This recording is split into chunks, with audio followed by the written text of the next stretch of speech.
Support for today's show comes from Bin 113. Looking to grow your winery's direct-to-consumer sales? Bin 113 leverages proven marketing expertise to help U.S.-based wineries like yours acquire and retain more customers. With over 100 years of combined experience, we make your D2C marketing as exceptional as your wine.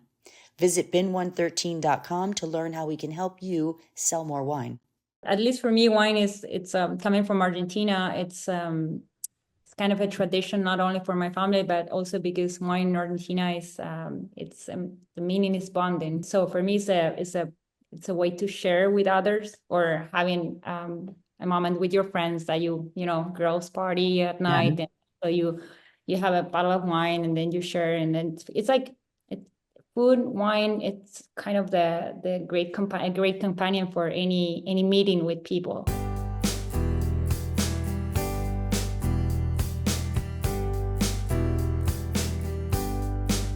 Hello, Sandra. Hi, Alan. How are you? I'm happy to be here. How's your summer going? Fast. Too fast. Yeah. I totally agree. Fast. It's just, how is it the end of July? It's just going really fast, drinking a lot of rosés out on the beach and hanging with friends and exactly. And grabbing every bit of it I can. So today we're going to do something that is reasonably predictable, but would have been predictable if it had been one of our first couple of episodes. Oh, okay. Yep. We are finally heading west to California. Finally going to California. It's time. It's time to put some recognition there. But what's nice is we're not going to the typical Napa Sonoma area. Yep, I agree. So when you think of California wines, you think of Napa, you think of Sonoma, maybe Paso Robles, but now we're going out to Mendocino. Mendocino County, which, as you and I were chatting about before we started recording, renowned for its commitment to organic and sustainable farming. That area has which is a now lot. extended to the wine business. So just a little bit of stats on California itself. 80% of all U.S. wine, comes from the state of California. Yeah. And California by itself is the fourth largest wine producer in the world, behind Italy, France, and Spain. I'm not sure what order. I think it's Italy. It's exactly that. It's Italy, France, Spain, and then the United States. Okay. Yeah. Chardonnay, Cabernet, Zinfandel, Pinot, Merlot, some of the most popular varietals being produced. And do you know why California is referred to as the Golden State? The Gold Rush? Of what year? Oh God, I don't know. It's right here on that paper in front of you. Glasses on, I can't see that. 1849. I was going to say 1840s, but I'm guessing the Gold Rush. They call the football team the 49ers. That's right, the 49ers. Yeah. So we're excited to meet with Miss Sofia, who I think is going to be very, very interesting and very exciting, and not a homegrown California wine producer. Right. She has a great story. So here we go. Hi, Sofia. Hi, Sofia. How are you? Hi, good to see you. We're with Sofia Rivier, right, from Mendocino, California, and you're with two different vineyards. Is that correct? It's one vineyard that we share with both brands. So we have two brands, Ettore and Terra Sávia brand. So Terra Sávia was there first, and it was here a long time ago, and then Ettore is kind of a new project that we launched in 2018. Okay, and so what led to the second brand being launched and introduced? Was there a particular mission in mind with that? Yeah, it was so Ettore is a winemaker from Switzerland, living in Switzerland. He's Italian, and he wanted to start producing wines here. So one of the shareholders from here decided to start with this new project, mostly focusing in European winemaking style. So the idea was to put values on the grapes of Mendocino County, and make a European style wine. So I have to mention that the vineyard and the winery are certificate organic by CCOF, that is Organic California Farmers. So the vineyard was established before 2005, and then they keep from there. They were, since the beginning, they were organic. So we have been keeping that mindset philosophy going on for both brands. And we were saying Mendocino is a very large area for organic farming. Yeah, so from what I know is it was the first county started with organic productions. So they have been studying and working on organic production for grapes for a long time. Now the more and more people are curious about Mendocino, and I think it's a great area to grow grapes. And there are families that have been here for a long time doing this. So it's a great area to discover. Now, you're not from there. You have not a California girl accent. So, like, totally. Now, No, where are I had to you go. from and how did you end up here? So I was born and raised in Argentina, but my grandfather was from my dad's side was from Switzerland. So he immigrated to Argentina, and back in 1956, he started with his own winery in own vineyards in Argentina. And then after a few years, he bought a winery, and currently we are making wine in Argentina. We have a family name making wine. My dad continued with that. So long story short, I grew up in Argentina. I studied agronomy, agriculture. I'm an engineer in agriculture. And then since I'm coming from Mendoza, there is a region that grows and makes wine.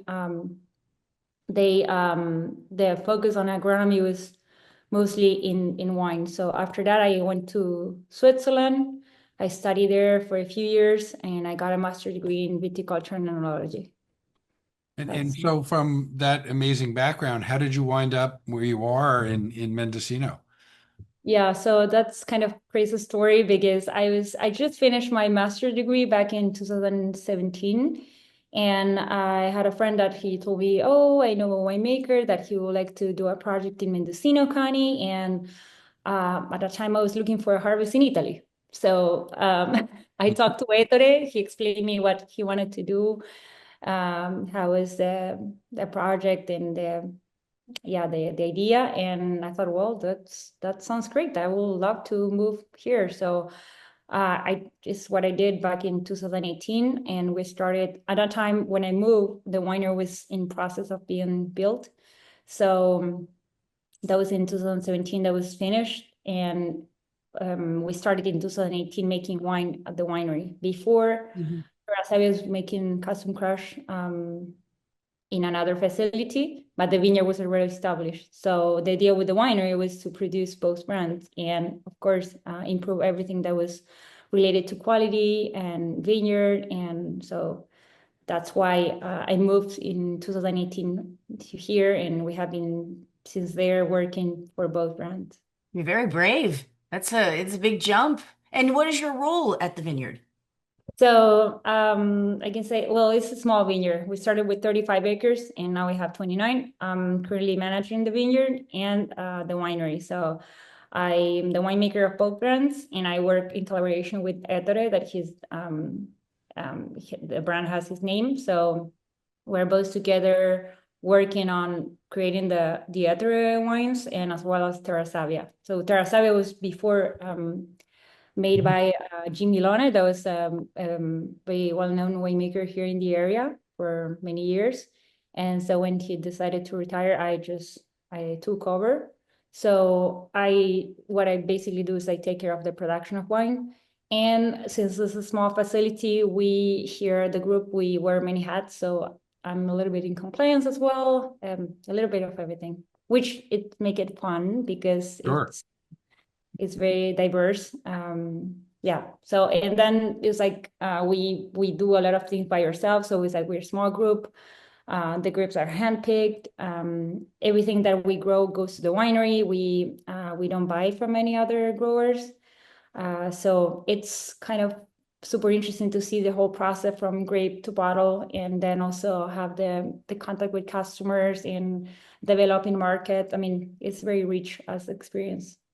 So given your family's involvement in the wine business in Argentina, you kind of grew up in this business. Are there significant differences in the way wines are being made in California versus what you were accustomed to growing up in Argentina? What is sort of the major differences there? So yes, it's like every country has, I mean, I traveled a little bit before coming here, like New Zealand, South Africa, Argentina, Europe. So yes, there are many differences in the maybe what Argentina has, like every other place, is just like climate, a terroir that makes things different from other countries. So I don't know if, of course, you have heard about Malbec. Malbec being French, they developed their own clones in Argentina, so it's very famous there. So yes, there are differences in the winemaking style, maybe, but also I think the main difference comes from the terroir and the regions that are growing. So there are wines that are very structured, bold, fruit forward. But yeah, here we have pretty much, I mean, depending of the region, we can find similar styles. But I think that's why I think the wine business is, I mean, the wine world is so rich, because we can represent in a bottle of wine, you can taste the terroir, or the winemaking style is very diverse. Great. So I'm getting thirsty. So It's always Alan's cue. Everything here. and I see you're very well prepared as well. So you were kind enough to share 4 varietals with us. Which would you like us to try first? I think to be fair, we start with white, then with the rosé, and then with the red. Wonderful. So It's 100% Chardonnay, right? yes, Tell us more about it too. Is it oaked? Is it it's stainless steel. Yeah, I can smell. So this Chardonnay, we call it pure because 100% Chardonnay. So at the beginning we had 4 blocks of Chardonnay when we had the 35 acres, and then we rip off that Chardonnay because we had the 2 youngest plot that we have is 2013. So the other blocks are older, from 1995, 90, 98, 91. So this Chardonnay was coming from 4 different blocks. And what we try to do is to keep separate those blocks to have differences. So in complexity, aromatic complexity, and flavor. So this, usually what we do is like we hand pick in the morning, the grapes are coming into the winery. We're going to crush them. We separate the stem, sorry, and then they're going to go to the press, and they're going to go later to a tank for fermentation. We do use commercial yeast. And we, of course, since we are made with organic grapes, we are not allowed to go more than 100 ppm of sulfur, lower sulfur than conventional wines. And we try to do minimal intervention. So our main goal in this wine is to have the expression of the terroir of the practices that we follow. So it's a stainless steel fermented. We're going to then, after fermentation, let it rest for a while, and then we're going to rack it into another tank where we do the blend. So we define different profiles, and then we'll say, okay, we'd like to have this percentage in here. And so this is the part where we get creative, and we try to capture the best we can in each tank. A nice expression of the grape. Like I'm getting all of the tropical fruit notes, some little pineapple, like cooked pineapple. But it's not over, it doesn't have that heavy. Everybody thinks that all Chardonnay from California is going to be that big buttery oak bomb. And this is more of a French Chablis kind of style of Chardonnay. Yes. Yeah, interesting that you're saying, sorry. No, please go right ahead. Interesting that you're saying that, because we have another Chardonnay that is a reserve Chardonnay that it has oak. Because we notice like we have people that like the Chardonnay buttery oaky one, and so they will just go for that one, for the reserve Chardonnay. And then most of the time is like we have people say, no, I don't want any more Chardonnay, I want something different, or because I don't like the oaky or buttery style. So we propose this one, and people really like it in general because it's like fresh, fruit forward. What you were saying about the tropical fruit also combined with passion fruit. Sometimes it has a I can smell a little bit of linden, so flower profile, and it's kind of quite fresh. So for summertime, for an aperitif, this is really good. Yeah, not overpowering. Before we got on the call, Sandra and I discussed the fact that I typically don't love Chardonnay. And the reason why I don't love Chardonnay is that in the 1980s, I spent a tremendous amount of time in my career traveling to California, and every meal was a big, buttery, oaky It's the 90s. That was Chardonnay. our enthusiasm in the Yeah. United States. Everybody was into it. But And it's changing. I burned It's out. changing. I just burned out on it. Yeah. I had so much of it over the course of a decade or two that I really kind of pushed back from it. But what I like about this is it doesn't have that No. that heaviness to it, and as you said, drinks much more like a French Chablis than Much that. more food friendly, easier, but a very smart business decision on your part to do both. You're going to have the clientele that's going to be like, I want my big butter bomb Chard, and the other part people are like, I'm over it. So that was a very interesting business decision that you made. So I'm very glad that you sent us this one instead of the reserve, the taste. Oh, it's like I always go with this one because this one is kind of the lightest, and then also I think that most of the time people say yes to this one. It's like even if you like the buttery style, this one is not a bad option.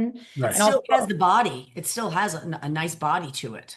yeah, it has volume, so it has a high acidity at the beginning, but then has volume. That is coming.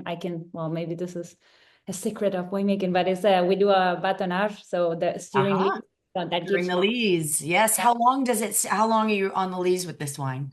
So it depends of the year. So that's why I was saying we have like, let's say 5 tanks that we are going to treat differently. So usually this one, we pick it up in a normal year, the first week of September.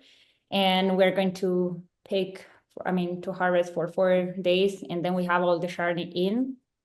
And once we start fermentation, we're going to see how it develops.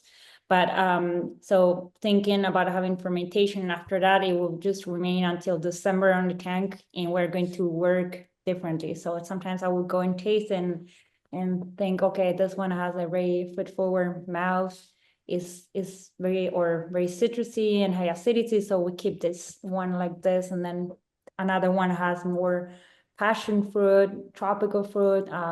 So it's like we play with those things. And then you blend them later. Yeah, when Ettore comes often, 1 per month or every 2 months. So when he comes, usually we're going to taste together the same weight barrels, and we decide, and we plan.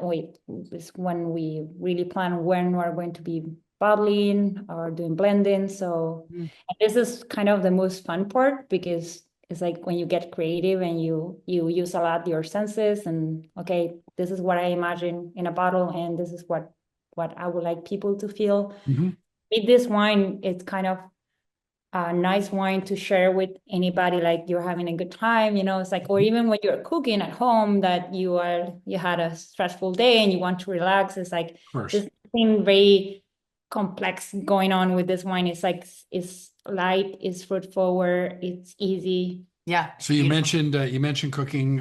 Sandra and I love food almost as much as we love wine. Do you have recommended food pairings that you would like to suggest? Well, yeah, this one I like it with fish a lot. So, and maybe an Asian sea bass, or I didn't mention, but we are currently selling our wines and we have a restaurant in the farmers market in LA, in Los Angeles. Oh, do you really? Yeah, and it's so we're selling our wines there, and the food pairing is with Italian food mostly, and so we're selling Ettore and Terra Sávia wines. The place is called Ettore Vino e Cucina, Italian, and we have a sea bass there, so it just combines super good. So it could be that, it could be also cheese, it could be even sushi. Well, there are many combinations. It depends on the person that wants to. Right. Terrific. Right. Well, thank you. Oh, I love it. Great food pairing. We're going to cut to our first commercial just right now, and then we'll be right back with our next wine with you. At Toomey, 50 years of innovation starts with you. Every zipper, handle, and wheel perfected to perform so you can perform. Day in and day out. Toomey, made for you since 1975. All right, Sofia, we're back. And we're going to try your rosé. This is a Merlot-based rosé. So this is from Terra Sávia. I'll show the label here. Beautiful color. Beautiful color. Really, really like it's more intense color than that traditional Provence kind of style. But it's like dark salmon. Yeah, color is always something that we discuss because we have different market and different taste on people. So we have been making this one from from a long time. It was Jimmy Lane making it before, so we kind of keep the same line. Um, this rosé, what we want is that to be super fresh, so get acidity and then fruit forward. How long is this so this is a maceration process, right? So to extract just this color, how long is that process for you? It's less than 4 hours. Yeah. So well, every year we are going to kind of see how the ripening is going. So it can vary a little bit. Um, but we try to get the same color every year. And this, I mean, I bottled like 2 weeks ago the Rosé 2024, and I was very happy, but because we got the same color. So we are always trying to arrive to this color that is the one that we like, and then our customers like too. Um, we do a cold salting to get this color, and then after that it's going to be pressed and then going to ferment. Mm-hmm. It's yeah, it's acidic. I mean, I'm a big rosé fan. I'm a rosé all year kind of girl. I don't just drink rosé in the summer. I like it all the time. I think it's just a great food friendly wine. But you know, this it's got everything there. It's got the acidity, which is bright on your mouth, but I'm trying to I'm trying to get it's more like cooked strawberry is maybe like Yeah, that. strawberries is always there. I feel also raspberry. Mm-hmm. It has something green, like fresh. That I mean, every time it's kind of the same profile: strawberry, raspberry, and kind of has a sweetness at the end. It's not. It has no sugar, but still, you have the high acidity first, Mm-hmm. and then your mouth get like sweeter at the end. So I like it. Exactly. Exactly. Yeah, This is good going to taste description. great on the beach in about 2 hours. Yes. The beach is right over there. The beach is over my shoulder. So, and my wife is a huge rosé lover. By the way, Sandra's not my wife. In case it was I'm the any second wife. mystery. I'm the side wife. Yeah. The podcast wife. Yeah. But my wife, who doesn't really drink very much wine at all, loves her rosés, and very often in the Provence She'll enjoy this. style, She'll enjoy this. she will love this. As Yeah. she literally What's just the price point for this wine? So this one is $23. Great. very good price for it. Yep. Really great. And how much are you producing? So this one we do very little quantity. So it will be around you want it in gallons or cases? Cases. Cases would be. So we do like 120 cases. Okay. Okay. Wow. This is it's excellent. Very and a really good price. Yeah. Really great price. Very competitive. Once again, I'll ask the same question I always ask about food pairings. Although honestly, I think this just pairs very well with the beach. Any This suggestions? one, yeah, this one I would say because I love sushi. I love sushi with this It's one. the And every sushi time that one. I know that I would get sushi, I buy sushi and I get this one from here. Yeah. Like some Yeah. really nice like tuna sushi, I think it would be really very complimentary. Yeah, salmon nigiris. I mean, with rice, it's like I tell you, this one I have it at home on the deck. I live in just in front of a vineyard, so when the temperature goes down a little bit, you sit down outside, have the rosé cool, and then Yeah. so Overlooking that vineyard, it must be stunning. Must be really great. yeah, it's like Yeah. this is Oh, this is wine region. So I have the vineyard here, and then when I go home, there's another vineyard. So it's like it's very nice. oh, beautiful. Oh, well, excellent. I'm trying to think of you know, the other question. It's like rosé has only become really popular in the United States in the last 10 years. Like really, before 10 years, 10, 12 years ago, we weren't drinking rosé here in the United States. So, was it that way down where you were in Argentina? Like, where they make, I know they make some rosés down there, but is it more, because you have more European influence down there, so I would assume. Yes, what I remember is yes, there was rosé before, or my family winery has been making rosé for a long time. There has been a shift, or like some people were looking for a sweet rosé. Mm-hmm. And I think here is the same. Some people like, I mean, we were in a competition for rosé, and most of the rosé were sweet, which I'm not a. And that's what a lot of Americans had to understand, that not everything was white Zinfandel. Right. Not everything was blush. Exactly. That rosés are dry and they're fresh and they've got this that little wisp of berry. It's fantastic, fantastic food wine. And we haven't asked you yet, having now tasted two different varietals, where can our listeners buy your wines? Sorry, say again. Where can our listeners buy your wines? So it can be bought here at the property in Hopland. It can be. It's also, we are in Good Earth, in Mulberry stores, Harvest Hill, Bottle Barn. So it's kind of a spread in here in California, and of course we have it in LA in the Ettore Winery Cucina restaurant. So we're selling it there. Like, And on your website? and yeah, sorry, I forgot to mention. Yeah, on both website we have all the wines. Great. Yeah.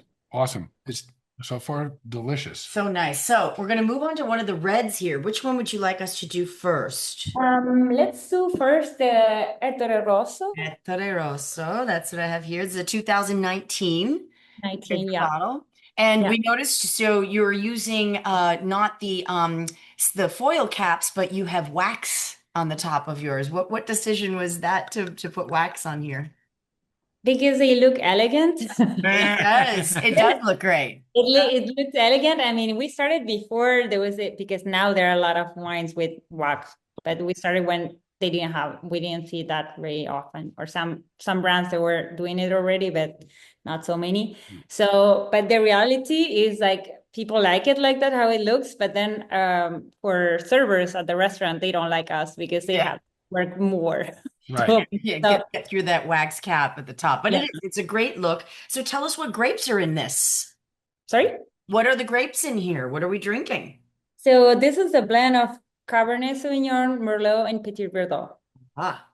So all are Bordeaux varieties that everything is, it's been, we as I said before, they're coming from our vineyard, we're not buying. So we have 4 plots of Merlot, 4 plots of Cabernet, and 1 plot of Petit Verdot.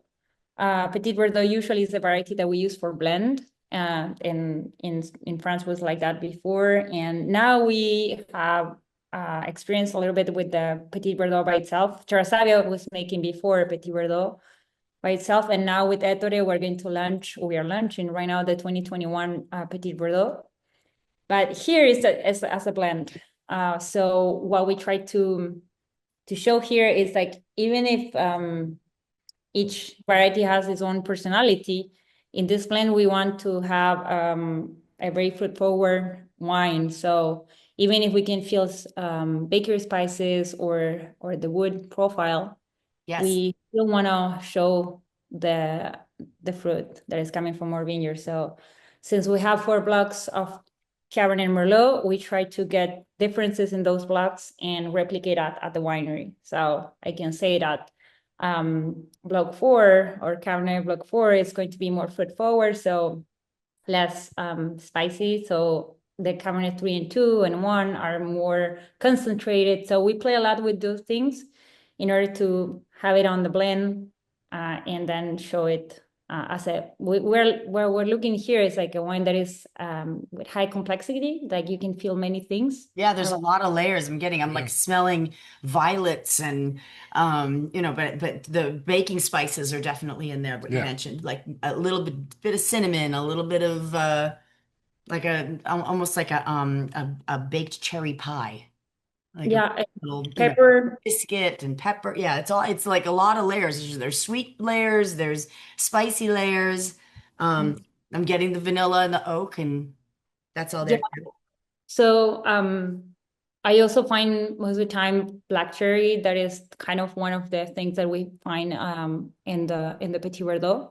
Yeah, the Petit Verdot is very deep color and then very strong. It's very sharp, right? The Petit Verdot adds a sharpness to the wine. The tannins on this are very integrated. They're not grippy, bright tannins on, it really kind of softens on your tongue. Yeah, the idea with this is exactly that. It's like we don't want something that is, I mean, we want people to drink one glass of wine. So we would like people to have this as something that is not too bold or structured. It's like easy to drink, and it's very elegant and delicate. So we were looking for that on the blend. And so the Merlot, it gets a little bit lost here, but it has because it has a very thin body. But the Cabernet and the Petit Verdot are strong and has big personality, so they go forward. For tannins, what we try to do is exactly that. We want to have tannins that are soft and well integrated. That not during so we're going to pick the grapes in different times. The first one is the Merlot, then the Cab, and then the Petit Verdot. So we're going to ferment it in stainless steel. We're going to do pump overs as usual, but then we're going to be tasting all the time to see how those tannins are behaving. We're not going to do long macerations. And then once we think that we have the tannins that are the correct ones, we're going to press. After pressing, they're going to go to stainless steel, but then we're going to rack it into barrels. That is French oak for at least 18 months. We have been working a lot on that, so now we're leaving even more time because the barrel helps a lot to get smoother tannins and that complexity that we're looking. It's like those layers we like to have the layers of primary aromas from the vineyard, but then also the aging ones. So and the barrel does this of putting together everything and give body. It's velvety. It has a velvety feel. Really nice velvety feel. Smooth. Yes, yeah, really lovely, smooth.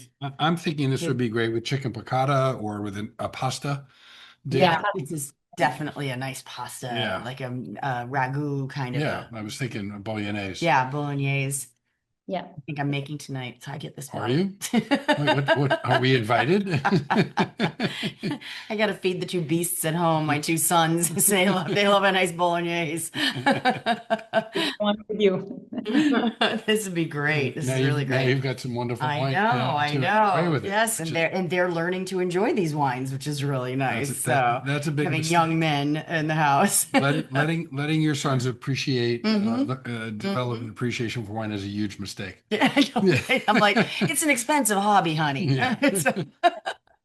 Well, but it's good to know that there are young people that they're interested in wine and in the wine story too. It's like how we make. I see more and more people that is like super curious about how we make the wine, what we can do, the diversity, and play with that. So. Well, again, it's not really part of our culture growing up here in America. So people we're newbies into the world of wine, and I mean, I teach at a university, and I teach 21-year-old seniors, and it's mind blowing to them. They're to learn how it's made in all the different countries, and we study Argentina, and we study New Zealand, and we study Greece. And we've done Greek wines, we've done Alan's come to my class. Like it's just fun for people to really talk to you and learn the decisions that you're making and how it affects the wine. It's really fascinating. Really. Yeah, I think for wine, at least for me, wine it's coming from Argentina. It's kind of a tradition, not only for my family, but also because wine in Argentina is the meaning is bonding, So when you have your barbecue on Sunday, you're with the whole family sitting down and then having the barbecue and then talking and then having wine. And then, so for me, it's a way to share with others, or having a moment with your friends that girls party at night. And so you have a bottle of wine and then you share, and then it's like food, wine. It's kind of the great companion for any meeting with people. And also fun, I think, when I remember having meetings with people that were in the wine business, also to play those games of discovering, I feel this or that. Or even, when people come here, it's like what I find that is amazing is when people are like engaging and saying, I can feel pineapple here. I can feel this. It's like when you see people smile because they discover something that they like. It depends also about how they grew up, what they were eating. And it's so diverse. So I think it's fun. Yeah, very rewarding for you, I'm sure. I think there's a bit of a universal language that wine sort of bridges the divides between people of different cultures and different languages. And I think more and more people are really curious about how did this delicious wine get into the glass that I'm enjoying right now, as opposed to the old days where it was just like you'd walk into a store and you'd ask somebody and they'd give it to you and you wouldn't think twice about the amazing amount of work and decisions and specific decisions that are done that you're doing. Trial and error and testing and all that stuff. So we should take our next break. Your next break is up right now, and we're going to come back with your last gorgeous wine. Venue Magazine is timely and timeless. Contemporary art and design, food and wine, architecture, motoring, yachting, music and film, and more. Find it all at venuemagazine.com.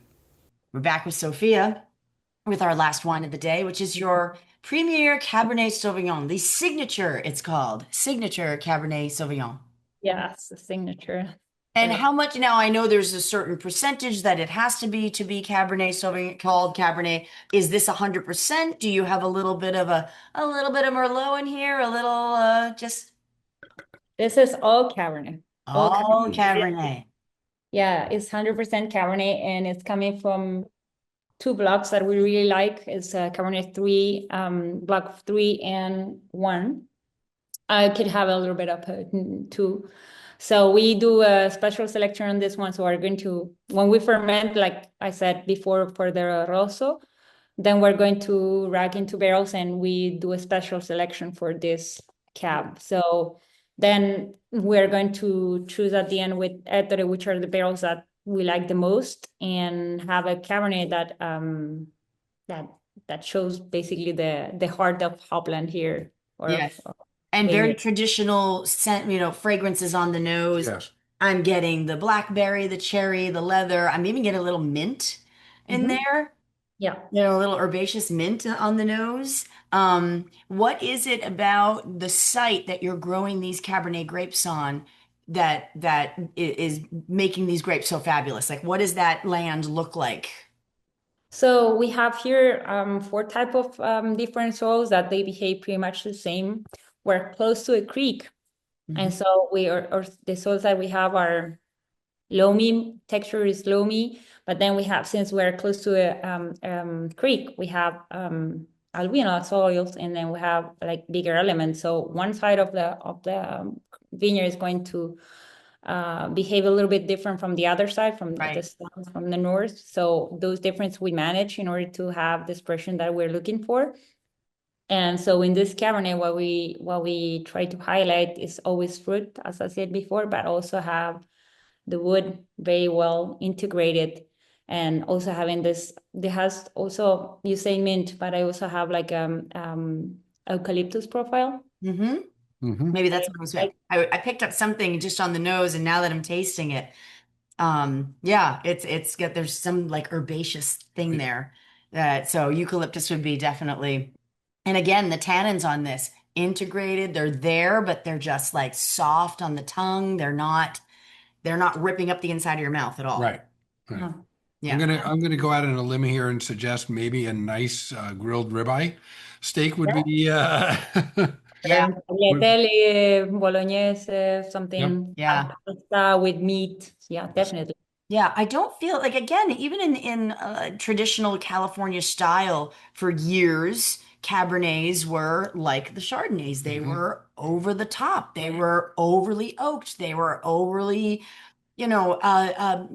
overly fruity, overly everything. This is a more, I mean, it's still full bodied, but it's more reserved, elegant expression of Cabernet. It's subtle. There's a subtlety to it, and it is very, very drinkable. Yeah, I think what you're saying is correct. It's like what I feel like this Cabernet or the other ones is, there are wines that you have to be in the present moment, like really going deep into what you can feel. That's why I was highlighting before the word complexity, because you can discover like many things, but they're not high intensity. So they're not overwhelming, and they're not very bold or structured. So what we're looking with this is have a wine that is elegant, velvety as well. Some people were saying, okay, no, this is not the common cab, because they were expecting like a stronger cab. Yeah, big hit you over the head kind of Cabernet, which yeah, I do think we're kind of all moving away from that. We're growing up in our palates, right? Yeah, so that's when some people were asking what means the European style is like maybe having something softer. Don't get me wrong, because I like also the full body cab from a different region, even from here. But this one is like what I like is that you take a glass of wine and then you enjoy it, and then but you have to be in that present moment, like all the attention has to be there in order to discover all the things that you were saying before. So when I have this cab, and then I always say that for me, what is amazing is when you can see the evolution and then try it, because even if I like the final product, the main thing is sometimes you have a barrel that is just tasting amazing and you want to just replicate that into the bottle, and it will be, but it's not the same. So I think I get, when you are making the wine and the people also making the wine, that makes a difference. You have these stages where you can feel different things, but at the end of the day, and then ended up being the same thing, is just to be present and then feel. And it's like, Yeah. No, I like this style of Cabernet. And I really Sophia, do. what is the price point Yeah, I was gonna on ask. this? so this one on the website is 59. And you know what? Even that, when you think about the price of some California Cabernets, which to me have become really outrageous. Yeah. Outrageous. It's a very approachable price point. Well, I think this also, I mean, I'm enjoying it right now, but if you wanted to put it away for a couple of years, it would really be Well, spectacular. 2018 it is. So Yeah. also have noticed that the more time is in the bottle, the better it gets. And for us, it's like we are happy to like the evolution is good. I think it becomes softer also, less Right. so Yeah. Well, Oh, I there's can a I nice can smoothness of I this. can assure you that now that we've opened the bottle, it's not going to stay in the bottle very long. No. good to know. Tell us about what's going on at the vineyard. There's always fun events. I know you have a big dinner coming up. We're here in the middle of July right now, and I saw you have something coming up in just a few days. And do you do events all the way into the fall? Because I'm coming out to UC Berkeley to visit my son, so we plan on popping over to see you. Yeah, so we have the two brands here, but Terra Sávia is mostly focused here. So there are events going on. So sometimes there will be summer parties, or sometimes they can have private events. We are mostly doing for Ettore events at the farmers market, the regional farmers market in Ettore Vino Cucina. In fact, we did In Los Angeles. Yeah, in Los Angeles. Yeah, Yes. we did a few weeks ago. We are doing one per month, an event of yoga with Sipasana. And it's a yoga teacher that she's a sommelier. And what we do is like I go there and we combine yoga and wine. Yay, that sounds So great. usually it's Sundays, and so around 11, so you can go there, do your yoga class, and then with the yoga teacher, Catherine, she's going to explain how to taste wine. So it's very interesting because for people that I are love it. That's great. It's funny because when I go to yoga, there's no wine involved. That's why it's like even if you don't want to move, it's like okay, if I do yoga, I will just get a glass of wine or two, so That and sounds then so fun. I mean, we tend to go to yoga at 10 o'clock on a Monday morning, and you know what happens afterward? Yeah, Nothing. No wine. But on Sunday, that sounds fun. That sounds really fun. Really lovely. Tell us about your wine club. Okay, so wine club, we have two different wine clubs, one for Terra Sávia and one for Ettore. Again, it's like also we have different options, so they can have different collections. The white collection that is mostly Chardonnay pure, and then the reserve. Then we have some red combinations that you can do, or you can do a custom collection. So it depends on your wishes. We're always open to hear what the customer wants to do. And also there are easy pickups at the LA market, the farmers market. So there are options there for people. I always encourage people to go and taste. You can have flights at the Ettore Vino Cucina. So you have a glass of wine, you can compare what you like. And after that, you can basically go and grab the wine from the shelf, because and of course you have your tasting room. Yes, we have tasting room here for Terra Sávia, and we have a guest house here that we're not really now having a lot of events, but the idea is to have in the future. Now we have been like mostly focused on the at the farmers market at Ettore Winery, so people can visit there. Of course, if somebody wants to have a glass of wine here or do a private tasting, I'm always available for that. It depends what are that they want to do. Yeah. So I think Sandra's final question, if I can ask it Yeah. for her, how long a drive from Cal Berkeley to you? Berkeley is maybe 2 hours. Okay, done. It's not too bad. If you're not on the rush hour, you can, and it's a nice drive. It's like once you get out of the city, it's like you will see vineyards everywhere. Oh, it's so beautiful out there. I'm gonna make a suggestion. Yeah. You're gonna thank me for it Okay. later. Given how delicious the wines are, take an Uber. Well, I don't know that Uber is coming until Hopland, but Yeah, you know what, Sandra, I'll figure it out. She's very resourceful. She'll figure that and out. for sure. No, there's also I think that they can bring you easily here with vans or bus. So yeah, but definitely it's like when you're coming here, it's like coming from the city when I have to fly to LA and then come back. It's just everything's slow down here, so you can really relax and be in contact with nature. Isn't it nice?